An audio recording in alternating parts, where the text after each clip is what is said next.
You've got Chris Meek, of course, who's known to rally fans from his success in Britain and in the IRC on the world stage.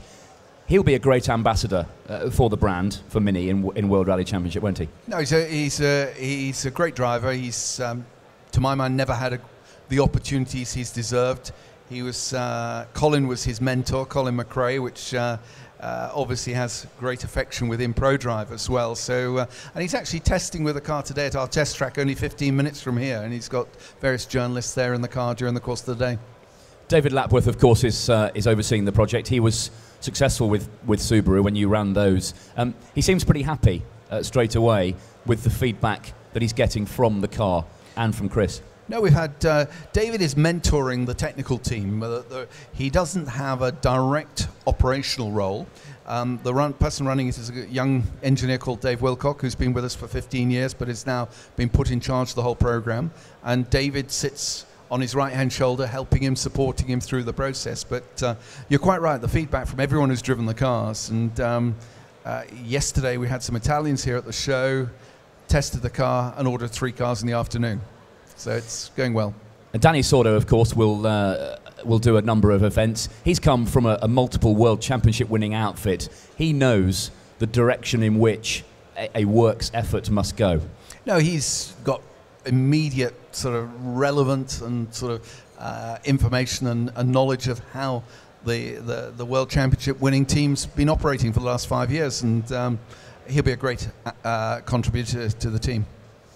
I think Mini's return to rallying has really sort of put the sport back on the map. Do you think it will entice more manufacturers to come and play?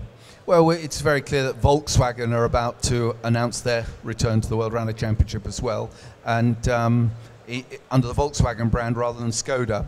And for manufacturers, quite frankly, you know, it's difficult to attract many more. There's not enough prizes to go around. There's a television deal with ESPN, which is exciting. Is the sport on its way back to the glory days? Well, it's early to say that yet, but it's certainly, there's now light at the end of the tunnel, I would say. I think it's been through a difficult period, as have so many other sports, and it's not just it's not just rallying, it's all sorts of motorsport, different times, they go through phases. You've got to remember, in this country, when we had Colin McRae as a world champion, Richard Burns as a world champion, it was sort of front page news on newspapers. Everyone wanted to follow it. When you don't have a British driver, you don't have the interest level, and what we've got to do is deliver a new British world champion. Is the sport doing enough to find and nurture the next Colin or Richard? It's a long process, and to the credit of the MSA and Robert Reed and people like that who have been working on these programs for a little while now, it is starting to pay dividends. But it's a long process. The French started way before us, and we should have learnt quicker from what they've done. They've had Sébastien Loeb, they've now got Sébastien Ogier following in his footsteps, and we need to learn that process, and we need to be have the governing body supporting initiatives like that. It's about time Mr. Loeb was toppled, isn't it? Well, he's been there for a little while, and it's a bit like the Formula One days when Schumacher was the dominant force, and if you remember back to that, it was sort of, there was interest tailed off during that period, and that's what's been happening in the World Rally Championship. But there are a few people knocking on the door, I would say, and I certainly hope that our 2 drivers this year will be 2 of them. Do you think the new regulations will be well received? 1600cc turbo engines?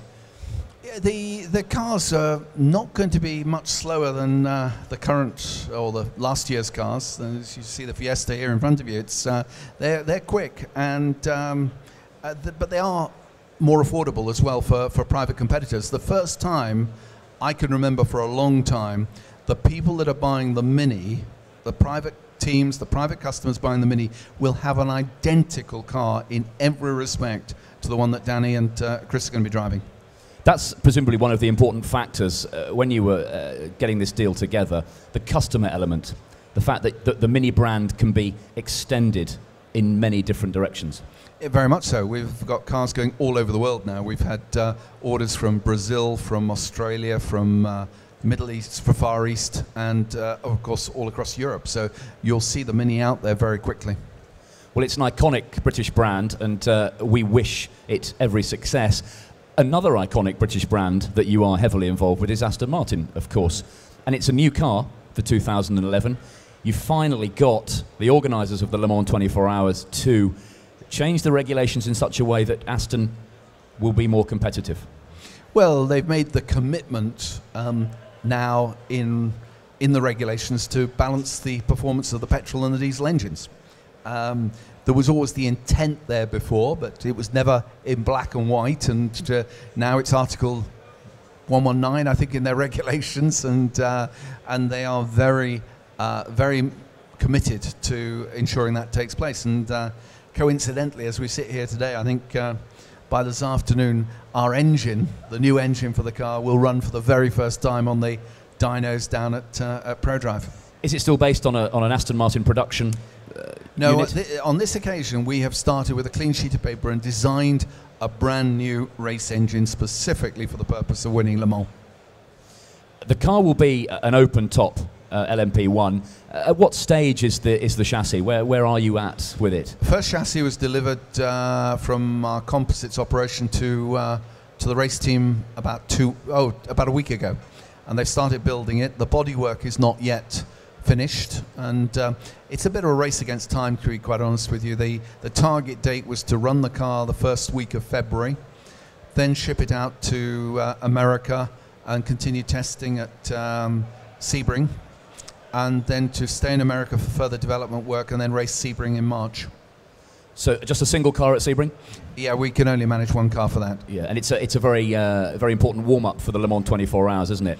It's a very demanding track, and if you can manage 12 hours round Sebring on the bumpy airfield circuit there, the concrete, you can normally last 24 hours at Le Mans. Hopefully 2, maybe 3 cars at Le Mans. What about Le Mans Series? Where else can we expect to see it? Prior to Le Mans, you'll see us at Spa, which is, I think, in May. The test day is in April, back to its original format of a full test weekend for Le Mans, which will be the Easter weekend. In fact, I think it's April 24th, so great opportunity to see the cars in action before the race. And but that's the build-up to Le Mans. Then after Le Mans, we'll have more cars in circulation, we'll have more mileage under our belt, and we'll be doing a few more races in the States and in the Le Mans Series as well. Is the return of the Le Mans test day an indication that things are improving in the sports car economy? I would say generally things are improving. We've gone through a very difficult period of 2 years, as has everybody here, no doubt, and in their own personal ways. But in motor racing, it's been a tricky period. We've readjusted ourselves, and the situation we find ourselves in today is actually a problem of actually lack of personnel and lack of machining resource to actually deliver all that we've got to do in the next few months. Okay. Final question about Formula One. Prodrive has looked at Formula One on a couple of occasions. It hasn't happened yet. Is it something that you keep a close eye on, and perhaps never say never? Well, you know, you always keep a close eye on everything, but my priority today is to get the Mini up and running for the World Rally Championship, to get Aston Martin competitive in time for Le Mans, and the obvious next point to look at Formula One is 2013, with the massive change of regulations that come along at that point in time. And if you were to consider an entry, that would be the time to go. Okay. David, good to see you. Thanks for talking to us. We know you're very busy. We'll look forward to following Mini and Aston Martin throughout the year. David Richards, thank you very much. Thank you very much.